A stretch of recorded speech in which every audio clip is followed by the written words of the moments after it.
আল্লাহর নবী বিশ্ব নবী রাহমাতুল লিল আলামিন বলেন ফুলসিরাতের ব্রিজ পার হবে গো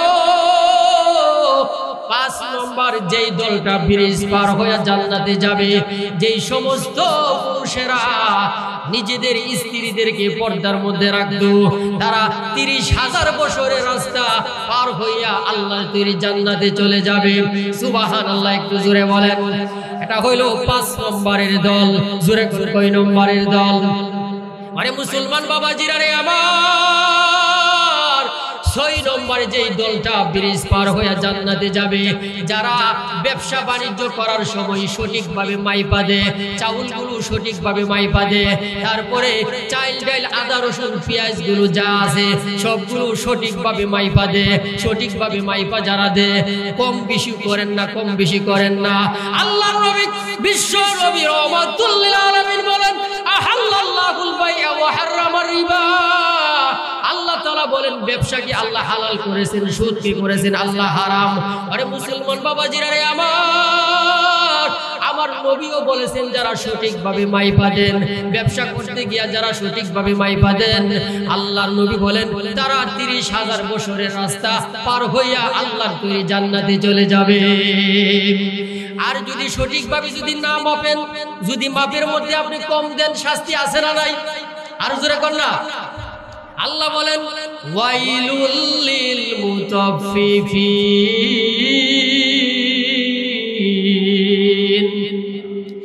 যারা মাপে কম দেয়, মাপার সময় মরণের পরে যত ব্যবসায়ী তুমি করেছো তোমার জন্য ওয়াইল মানে ওয়াইল নামে একটা দুজক আছে। তোমাকে আমার আল্লাহ ব্যবসা করতে গিয়া মাপে যে তুমি কম দিলা, মাপে যে তুমি কম দিলা, স্ত্রী পুত্রদেরকে তুমি খাওয়াইলা মাপে কম দিয়া দিয়া, কিন্তু কবরের মধ্যে তোমার ছেলে মেয়ে ওই শাস্তি কিন্তু নিবে না। জোরে কোন ঠিক ঠিক না? তোমার মা বাবা ওই শাস্তি নিবে না গো, শাস্তির বুক তোমাকেই পেতে হবে। যারা মাপে কম দেয় তাদের জন্য ওয়াইল নামক একটা আল্লাহ দুজক রেখে দিয়েছেন। মরণের পরে আল্লাহ তাদেরকে জাহান্নামের ওয়াইল নামক দুজকের মধ্যে আল্লাহ ফেলে দিবেন। তাহলে আল্লাহ নবী বিশ্ব নবী বলেন যারা সঠিকভাবে মাপ দেয়, সঠিকভাবে মাপে ব্যবসা বাণিজ্য যারা করে, তারা ফুলসিরাতের ব্রিজ পার হয়ে জান্নাতে চলে যাবে। সুবহানাল্লাহ, জোরে কোন না। এটা হইল 6 নম্বর। জোরে কোন কয় নম্বর? 6 নম্বর যারা মাপে, সঠিকভাবে যারা মাপে মরণের পরে জান্নাত পেয়ে যাবে। 7 নম্বর হইল ফুলসিরাতের 30,000 বছরের রাস্তা রে বাবা, একদিন আর 2 দিন না রে বাবা, একদিন আর 2 দিন না। আমি আর আপনি বাঁচবো মাত্র 60-70 বছর, আর 30,000 বছরের রাস্তা এটা খামখিয়ালি কথা মনে করেন না রে বাবা। 30,000 বছরের রাস্তা যে আপনি পার হবেন, ব্রিজটা যে পার হবেন, ওই ব্রিজটা আমাদের বাংলাদেশের পদ্মা সেতুর সমান না। আমরা যে পদ্মা সেতু গেলাম ওই দিন মাত্র 9 মিনিটে পার হইয়া শরীয়তপুর চলে গেলাম, মাত্র 9 মিনিটে পার হইলাম। আর 30,000 বছরের রাস্তা ফুলসিরাতের ব্রিজটা 7 নম্বর যারা পার হবে তারা হইল যারা মা বাবার সাথে ভালো ব্যবহার করেছে। সুবহানাল্লাহ, জোরে করেন। 7 নম্বর হলো যারা মা বাবার সাথে উত্তম আচরণ করেছে গো,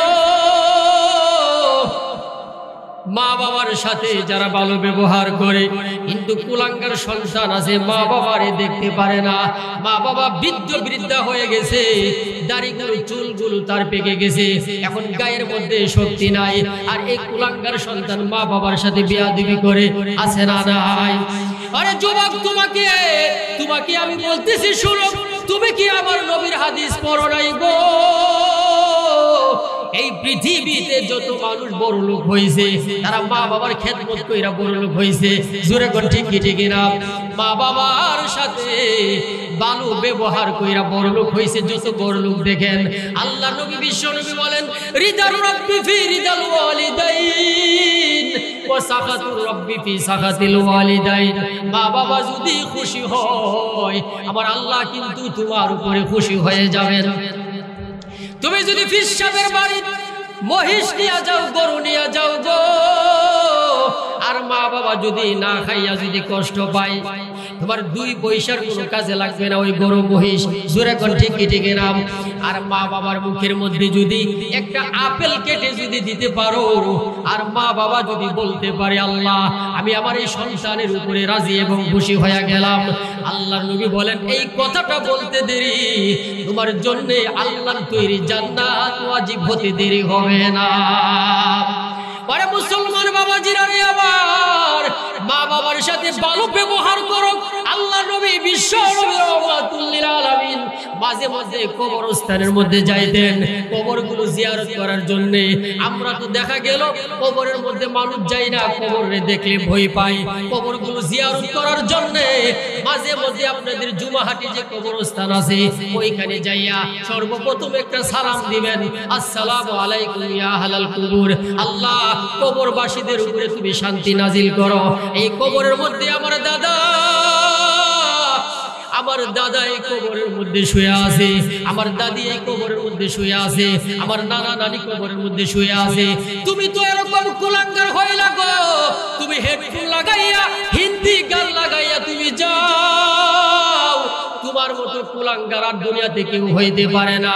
তুমি কবরস্থানে যাওয়ার সময় তুমি হিন্দি গান লাগাইয়া যাও, তুমি তো যাওয়ার সময় সালাম দিয়া কুল হুয়াল্লাহ এবং দুরূদ শরীফ পড়ে যাওয়ার কথা, জোরে কোন ঠিক ঠিক না? কারণ এই কবরের মধ্যে আমাকে আপনাকে একদিন আসতে হবে। আমাদেরকে কবরে রাখার পরে 3 দিন পরে আমাদের মাথার চুলগুলো পড়ে যাবে রে বাবা, 4 দিন পরে হাত পায়ের নখগুলো পড়ে যাবে, 5 দিন পরে আমাদের যে মাথার মগজটা এত সুন্দর মগজটা একদম সম্পূর্ণ পানি হয়ে যাবে, 6 দিন পরে আমাদের ভিতরে যে নাড়িগুলো আছে এগুলো ফেটে আমাদের নাক কান দিয়ে এভাবে বের হবে। এভাবে দেখা গেল 60 দিন পরে মাথা থেকে পা পর্যন্ত সমস্ত বডির মাংসগুলো কবরস্থানে খেয়ে ফেলবে। এরকম 6 মাস পরে আমাদের কঙ্কাল যে বডিটা পর্যন্ত আমাদের মাটি খেয়ে ফেলবে রে বাবা। অহংকার করে কোনো লাভ নাই, টাকাওয়ালা পয়সাওয়ালা অহংকার করে 2 পয়সার কোনো লাভ নাই গো। কবরস্থানের দিকে যাওয়ার সময় তুমি আসসালামু আলাইকুম ইয়া আহলাল কুবুর এইভাবে নত জানু হইয়া তুমি চোখের পানি ছেড়ে দিয়া তুমি যাও, জোরে কোন ঠিক কি ঠিক না? কারণ আমরা আল্লাহর কাছে দোয়া করি, আল্লাহ ইব্রাহিম নবী দোয়া করেছেন রব্বি হাবলি মিনাস সলিহিন, আল্লাহ নেককার সন্তান তুমি আমাকে দান করো। আল্লাহ এমন খাবরা মার্কার সন্তান দিও না যেই সন্তান আমি মারা যাওয়ার পরে আমার কবরের পাশে দিয়া যাওয়ার সময় দোয়া দুরূদ কোনো কিছুই পড়বে না, হিন্দি গান লাগাইয়া যাবে। আল্লাহ এরকম 10টা 5টা সন্তান আমি চাই না, আমি এরকম একটা নেককার সন্তান চাই যেই সন্তানটা আমি মারা যাওয়ার পরে মাঝে মধ্যে আমার নামে গরিব মিসকিনদেরকে খাওয়াবে। সুবহানাল্লাহ জোরে করেন। আমার আল্লাহ যে বলেছেন, একজন সাহাবী আমার নবীর কাছে এসে বলতেছে ইয়া রাসূলুল্লাহ ইয়া হাবিবাল্লাহ, আল্লাহর নবী গো আমার টাকা পয়সার কোনো অভাব নাই, আল্লাহর নবী এই টাকা পয়সাগুলো কোথায় খরচ করব একটু আমাকে আপনি বলে দেন। আল্লাহর নবী বলেন সাহাবী রে টাকা পয়সাগুলো কোথায় খরচ করবো আমি বলতে পারবো না, তুমি একটু অপেক্ষা করো আমার আল্লাহর পক্ষ থেকে কি জবাব আসে। সুবহানাল্লাহ জোরে কোন। আমার আল্লাহর পক্ষ থেকে তুমি যে টাকা পয়সার মালিক এই টাকা পয়সাগুলো কোথায় খরচ করবা আমি বলতে পারি না, আমি নিজের থেকে কোনো কথা বলি না, একটু অপেক্ষা করো দেখি আমার আল্লাহ কি বলে। এই কথা বলার সাথে সাথে আমার আল্লাহ জিবরাইল আমিনকে পাঠায়া দিলেন, যাও জিবরাইল আমার নবীকে বলে দাও সাহাবীর জবাবটা দেওয়ার জন্য। সাহাবী বলেছেন টাকা পয়সা কোথায় খরচ করবে আপনি বলে দেন মা আনফাকতুম মিন খায়রিন ফালিল ওয়ালিদাইন, মা বাবার পিছনে টাকা খরচ করো। আরো আস্তে করেন সুবহানাল্লাহ। আহা, মা বাবার পিছনে কি খরচ করার জন্য আল্লাহ বলছেন? এটা তো কোরআন, এইটা তো কোরআন ভাই। আল্লাহ বলছেন মা বাবার পিছনে খরচ করো, আর হে কোরআনগারে একটা গ্যাস্ট্রিকের পাতা আইনা দেন, এই আছে না নাই?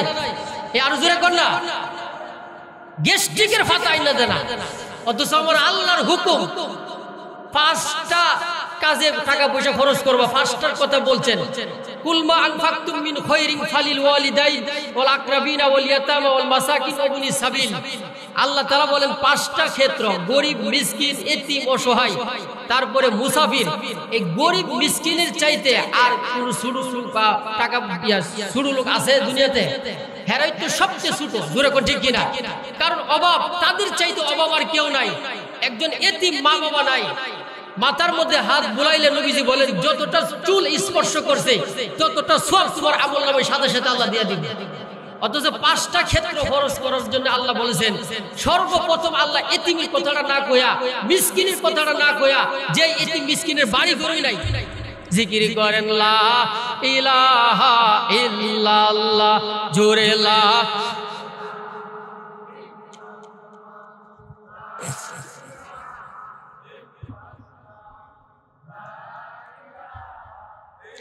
আল্লাহ জোরে আল্লাহ, লা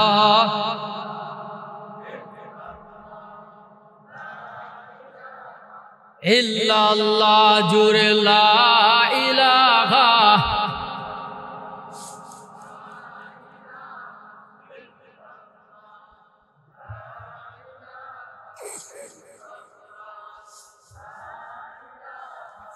ইল্লাল্লাহ, লা ইলাহা ইল্লাল্লাহ, লা ইলাহা।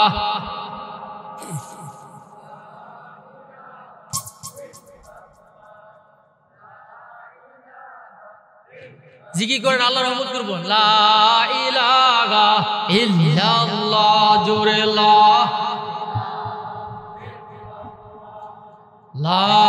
ইলাহা ইল্লাল্লাহু মুহাম্মাদুর রাসূলুল্লাহ। সবাই পড়েন সাল্লাল্লাহু আলাইহি ওয়াসাল্লাম। তাহলে 1 নম্বরে টাকা পয়সা খরচ করবেন কার পিছনে? এ সবাই বলেন না, মা বাবার পিছনে টাকা পয়সা খরচ করবেন। যদি আপনি মা বাবার পিছনে টাকা পয়সা যদি মা বাবার পিছনে যদি খরচ করেন, আল্লাহর হুকুম যদি মানেন, আপনি মনে করেন না মা বাবারে যদি হজ করান টাকা পয়সা কমে যাবে।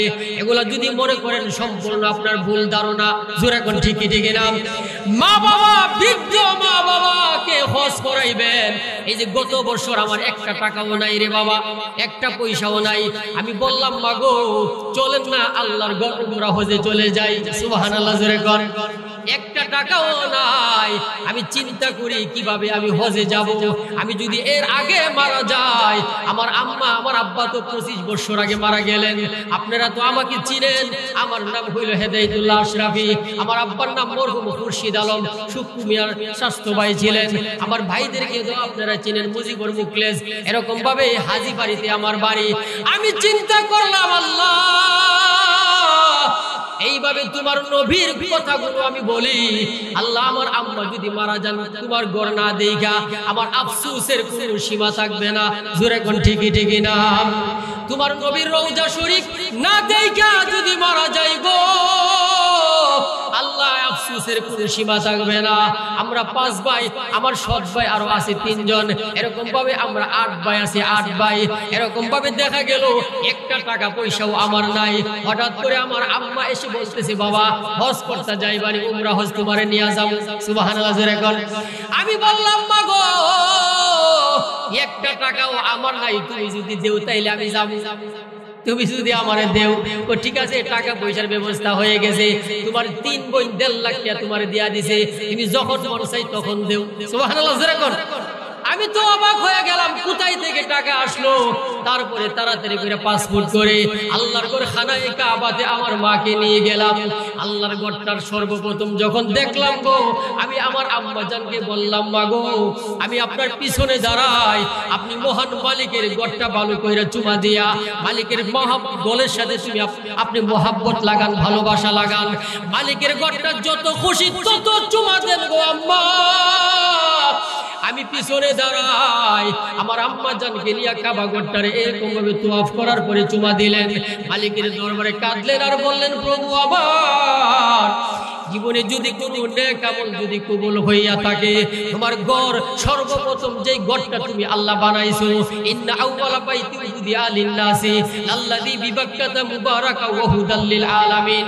আল্লাহ তুমি তো বলেছো সর্বপ্রথম পৃথিবীর মধ্যে সবচাইতে আগে কাবা ঘরটা বানাইছো গো। এই কাবা ঘরটা রহমতের ঘর, বরকতের ঘর। দৈনিক 120টা রহমত নাজিল হয় কাবা ঘরের উপরে। আম্মা গো আপনি দোয়া করেন না গো, আর এই কাবা ঘরে হাজির আসওয়াদ পাথরটা চুমা দেন। আমি পিছনে আসি, জীবন চলে যেতে পারে, আপনার যেন কোনো কষ্ট না পান। হাজার হাজার মানুষ কাবা ঘরটা তোয়াফ করে রে বাবা, এরকম ভাবে চাপ মারে। আমি আমার আম্মাকে প্রতিদিন 7 দিন কাবা ঘরে ছিলাম, 7 দিন ওই আমার আম্মাকে কাবা ঘরটা চুমা খাওয়াইলাম। সুবহানাল্লাহ জোরে করেন। আমিও চুমা দিলাম। আমাদের সাথে আরো 4-5 জন মহিলা ছিল, বাড়ি হইল ব্রাহ্মণবাড়িয়া। তারা বলতেছে তোমার আম্মারই চুমা দেওয়াইবা, আমাদের কি কোনো খবর নাই? আমি বললাম চলেন। 6-7 জন মহিলা, বৃদ্ধা মহিলা, তাদেরকেও খানায় কাবা আল্লাহর ঘরটা চুমা দেওয়াইলাম। তারা আমার জন্য দোয়া করছে, বাবা আমরা দিতে পারতাম না, তুমি যদি সহযোগিতা না করতা। আমাদের মাথায় যত চুল, আল্লাহ যেন তোমার তত হায়াত বাড়ায়া দেয়।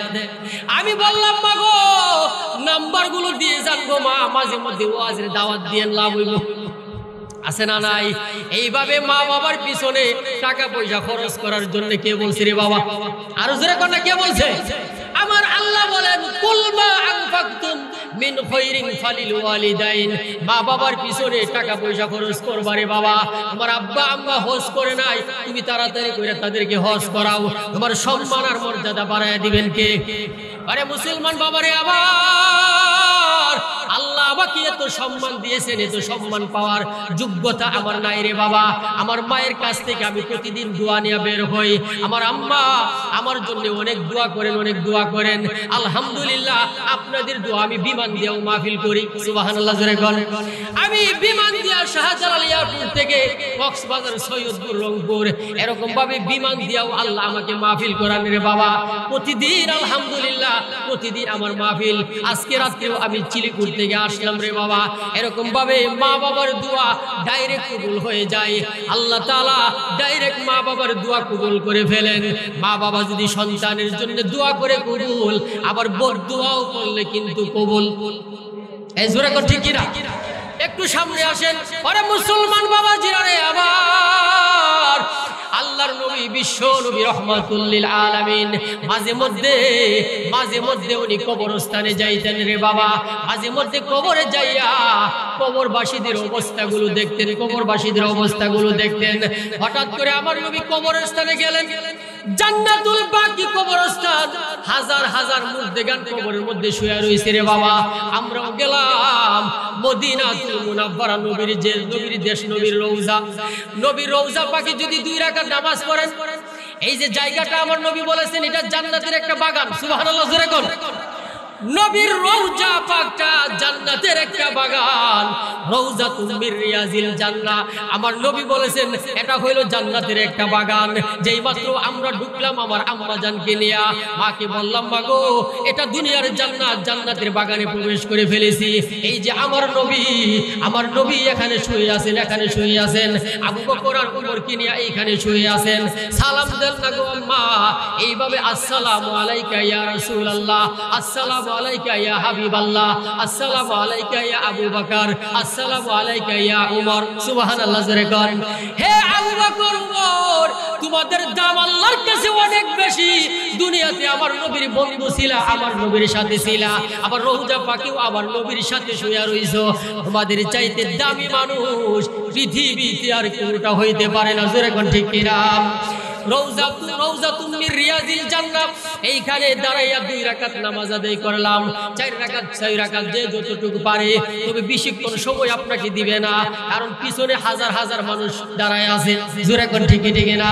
2 রাকাত নামাজ আদায় করে দোয়া করেন আল্লাহর দরবারে আমার নবীর রওজা পাকের সামনে। নবীর জায়গাটা এত দামি। আল্লাহর নবী, বিশ্ব নবী রহমাতুল লিল আলামিন বলেন আমাকে যে তুমি সালাম দিলা, তোমার সালামটা আমি নিজ কানে শুনে জবাব দিছি। সুবহানাল্লাহ জোরে কোন। আল্লাহর নবী বলেন আমি নিজ কানে শুনি। সুদূর আশরাফপুর থেকে যে আমি গেলাম মদিনাতুল মুনাব্বারা, সালাম দিলাম কৃষ্ণনগর, লক্ষ্মীপুর, দক্ষিণ লক্ষ্মীপুর, সমস্ত মানুষের পক্ষ থেকে সালাম দিলাম। সুবহানাল্লাহ জোরে কোন। সমস্ত মানুষ আমার ইউনিয়নের মানুষের বাবা, আলহামদুলিল্লাহ আমি সব জায়গায় তো মাহফিলে যাই, কিন্তু আমাদের কৃষ্ণনগর, লক্ষ্মীপুর, দুলুদপুরে ইউনিয়নে আমার দাওয়াত নাই। বিভিন্ন জায়গার মধ্যে আলহামদুলিল্লাহ মাহফিল করি, কিন্তু এলাকার মানুষকে মোহাব্বত করলে সম্মান ইজ্জত বাড়াইয়া দিবেন কে? আরো জোরে কোন কে? ওয়া আনজির আশিরাতাকাল আকরাবিন। আমার নবীকে আমার আল্লাহ বলেন, পরের মানুষকে বুঝায়েন কম, নিজের মানুষকে বুঝায় আগে জান্নাত দেন। সুবহানাল্লাহ জোরে কোন না। পরের মানুষের চাইতে নিজের মানুষকে বুঝাইয়া জান্নাতে নেওয়ার জন্য কে হুকুম করছে? আমার মনে বড় আশা যে নিজের মানুষ, ইউনিয়নের মানুষকে বুঝাইয়া কিভাবে তারা জান্নাতে যেতে পারে, আমরা একসাথে থাকতে পারি, এরকম পরিকল্পনা মনের মধ্যে বড় এরাদা, মনের মধ্যে বড় শখ আছে না নাই? আল্লাহ বলেছেন নিজের মানুষকে তুমি আগে সতর্ক করো, তারপরে কক্সবাজার মানুষকে গিয়ে পরে করো। সুবহানাল্লাহ জোরে কর না। আগে নিজের মানুষকে করো বেড়া, নিজের মানুষ জাহান্নামে গিয়া জ্বলবো। আগে নিজের মানুষকে আল্লাহ কইছে, তারপরে আমার নবী নিজের মানুষ আবু জেহেল, আবু লাহাবরে সর্বপ্রথম দাওয়াত দিছে। সুবহানাল্লাহ জোরে কর না। তাদেরকে দাওয়াত দিছে যেহেতু নিজের মানুষ। তো যাই হোক, ওই দিকে আমি গেলাম না। মদিনাতুল মুনাব্বারা গেলে লাভ আছে না নাই? আরো জোরে কর। নবীর মসজিদ, মসজিদে নববীতে ঢুকার সাথে সাথে মন দিল সব ঠান্ডা হয়ে যায় রে বাবা। 2 রাকাত নামাজ পড়ে যদি আপনি দোয়া করেন, আল্লাহ মদিনাতুল মুনাব্বারা চলে এসেছি, 1 রাকাত নামাজ আদায় করলে 50,000 রাকাতের সওয়াব। এত সম্মান আর এত ইজ্জত, লা ইলাহা ইল্লাল্লাহ, জোরে লা ইলাহা ইল্লাল্লাহু মুহাম্মাদুর রাসূলুল্লাহ। সবাই পড়েন সাল্লাল্লাহু। মদিনার মাটি রে সকল সুখ বুঝি তোর কপালে, মদিনার মাটি রে সকল সুখ বুঝি তোর কপালে। ঠিক কিনা জোরে কান। মদিনা রে তোর বুকে আমার নবী, যার লাগি পাগল সবই, যার তোরে হইল সৃষ্টি ত্রিভুবন। ভাবি আমি সারাক্ষণে কখন যাব সেখানে, ভাবি আমি সারাক্ষণে কখন যাব সেখানে, সোহে না আর পরাণে আমার, সোহে না আর পরাণে। ও মদিনার মাটি রে সকল সুখ বুঝি তোর কপালে। জোরে কোন ঠিক কিনা? মদিনা রে তোর মাঝে গেলে আমি কত সুখী হতাম জানি, বুঝাবো তোরে আমি কে মনে। রওজা মুবারক যে নবীজিকে সালাম দিয়ে, আল্লাহু আকবার। রওজা মুবারক যে নবীজিকে সালাম দিয়ে বলিতাম মনে হের বাসনা, আমি বলিতাম মনে হের বাসনা। মদিনার মাটি রে সকল সুখ বুঝি তোর কপালে। জোরে কোন ঠিক কিনা? এই গজলগুলো আমি বলতাম, এই গজলগুলো আমি বিভিন্ন দেশে, বিভিন্ন দেশ বিদেশে আমি ঘুরে বেড়াইয়া গজলগুলো বলি। আল্লাহ বলেন অতি তাড়াতাড়ি তোরে মদিনায় নিয়ে যাই। আমার নবীর রওজার সামনে আমি এই গজলটা বলেছি, ফেসবুকে এই গজলটা আছে। এই যে মসজিদের ইমাম সাহেব উনি শেয়ার করেছেন গজলটা, যে আমার নবীর পাশে দাঁড়াইয়া, নবীর পায়ের কাছে দাঁড়াইয়া এই মদিনার গজলটা আমি বলে আসছি রে বাবা। তাও যাই হোক, এই দিকে গেলাম না। তাহলে মদিনাতুল মুনাব্বারা নবীজির রওজা যেখানে, ওই জায়গাটার চাইতে দামি আর কোন জায়গা আসেনি? আরো জোরে কোন আসেনি? ওইখানে বেশি বেশি দোয়া করবেন, আল্লাহ যেন তাড়াতাড়ি করে আপনাদেরকে নেওয়ার তৌফিক দান করে। সবাই বলেন আল্লাহুম্মা আমিন। আরে মুসলমান বাবাজি, আরে আমার 7 নম্বর যারা সিরাত পার হবে তারা হইল যারা মা বাবার সাথে ভালো ব্যবহার করেছে, মা বাবার সাথে উত্তম আচরণ করেছে। আমার নবী বিশ্ব নবী মাঝে মধ্যে মসজিদে নববীর কাছে জান্নাতুল বাকি একটা কবরস্থান আছে, কবরস্থানের পাশে আমার নবী যাইতেন, গিয়া কবরগুলো জিয়ারত করতেন, তাদের জন্য দোয়া করতেন। সুবহানাল্লাহ জোরে কোন। আল্লাহ নবী বিশ্ব নবী হঠাৎ করে কবরস্থানের মধ্যে ঢুকলেন, দুইটা সমস্ত কবরবাসীদের সাথে সমস্ত কবরবাসীদের কবরগুলো জিয়ারত করলেন। নবীজি জিয়ারত করেন আর মুস্কি মুস্কি হাসে। সুবহানাল্লাহ জোরে কোন। নবীজি কবরগুলো জিয়ারত করে আর মুস্কি মুস্কি হাসে। ও মুসলমান, ও জুমাটির মুসলমান, বিশ্ব নবী বলেন কবরের ভিতরে মুর্দারটা কেমন আছে তোমরা জানো না, কিন্তু আমি নবীজি কবরের মধ্যে মুর্দার অবস্থা কিন্তু দেখি। দেওয়া হইতেছে, শাস্তি দেওয়া হইতেছে, শরীর থেকে চামড়াগুলো খুলে ফেলে দিয়েছেন। নাউজুবিল্লাহ জোরে কোন। আল্লাহর নবী এই দৃশ্য দেখে উনি চোখের পানি সামলায় রাখতে পারলেন না। সাহাবীদেরকে বললেন, রে সাহাবীরা, এই কবরটা কার, কবরের বাসিন্দা কার জানতে চাই, সবাই বলে দাও, এলান করে দাও কবরের পাশে এসে দাঁড়ানোর জন্য। সবাই কেউ আসে না, কেউ আসে না। নবীজি বলার পরে এই কবরের পাশে কেউ আসে না। এই কবরটা কার, তার আত্মীয় স্বজনকে বলো কবরের পাশে দাঁড়ানোর জন্য। নবীজি এলান করার পরে দীর্ঘ সময় হয়ে গেছে, কেউ কবরের পাশে এসে দাঁড়ায় না। হঠাৎ করে তাকাইয়া দেখে একজন বৃদ্ধা মহিলা লাঠি বর করে করে ওই কবরের পাশে এসে দাঁড়াইয়া গেছে। আল্লাহ নবী বললেন, মাগো আপনি যেহেতু এসেছেন জানতে চাই কবরটা কার। এই বৃদ্ধা মহিলা বলে, কবরটা হইল আমার ছেলের। কবরটা কার? আমার ছেলের। আল্লাহর নবী বললেন, মাগো আপনার ছেলের কবরে তো ভীষণ আযাব হইতেছে, এমন আযাব শরীর থেকে চামড়াগুলো খুলে ফেলে দেওয়া হয়েছে কবরের মধ্যে। যেই মাত্র বললেন ওই মহিলা হাসাহাসি শুরু কইরা দিছে। নবীজির এই সংবাদটার দুঃসংবাদটা শুই না মানে হাসাহাসি শুরু কইরা দিলেন। আল্লাহর নবী বললেন, বৃদ্ধা মা গো, এটা তো সম্পূর্ণ উল্টা হয়ে গেল। আপনার ছেলের কবরে আযাব হইতেছে আর আপনি সংবাদ দেওয়ার পরে আপনি হাসাহাসি করতেছেন। ওই কেন হাসাহাসি করতেছেন আমি জানতে চাই। ওই বৃদ্ধা মহিলা ডেকে বলে, ওগো নবীজি, আমি আমার ছেলের জন্য বদদুয়া করেছিলাম, আল্লাহ যেন মরণের পরে তার কবরের মধ্যে শাস্তি দেয়। নাউজুবিল্লাহ জোরে কর। আল্লাহ নবী অবাক হয়ে গেলেন, মাগো জীবনে কোনদিন শুনলাম না মা বাবা সন্তানের জন্য বদদুয়া করতে। আপনি যে বদদুয়া করলেন কারণটা জানতে চাই। ওই বৃদ্ধা মহিলা বলে, হুজুর আমার একটা মাত্র সন্তান, সে বিয়ে করার পরে একদিন সে কথা যাচাই বাছাই না কইরা বাড়িতে ঢুইকা স্ত্রীর কথা শুন না আমার মাথার মধ্যে একটা ফাজল লাঠি দিয়া বাড়ি মারছে। বাড়ি মারার সাথে সাথে আমার মাথা ফেটে রক্ত বের হয়ে গেছে, আমি অজ্ঞান হয়ে গেছি। আমার হুশ আসার পরে আমি আল্লাহর কাছে বিচার দিলাম, আয় আল্লাহ আমি এই সন্তানের প্রতি অসন্তুষ্ট হয়ে গেছি। তোমার নবী আপনি তো বলেছেন, রিদার রব্বি ফি রিদাল ওয়ালিদাইন ওয়া সাখাতুর রব্বি ফি সাখাতিল ওয়ালিদাইন। মা বাবা খুশি তো আল্লাহ খুশি। সুবহানাল্লাহ জোরে কোন। আমার মাথার মধ্যে বাড়ি দিয়া আমাকে জ্ঞান হারায়া ফেলেছেন, রক্ত বের করে দিয়েছেন। তখন আমি বদদুয়া করেছিলাম আল্লাহ যেন তার কবরে আযাব দেয়। এখন যেহেতু আযাব হইতেছে এই জন্য আমি খুশি। আল্লাহ নবী বললেন, প্রভু গো আমি যা দেখি মহিলা তো তা দেখে না। আল্লাহ নবী বলেন, কবরের মধ্যে যে অবস্থা সেটা যদি তোমরা জানতা, আল্লাহ তাদাফানু, কবরের মধ্যে মা বাবার লাশ দাফন করার জন্য আসতা না। আমি যা দেখি তোমরা তো তা দেখো না। জোরে কোন ঠিক ঠিক না?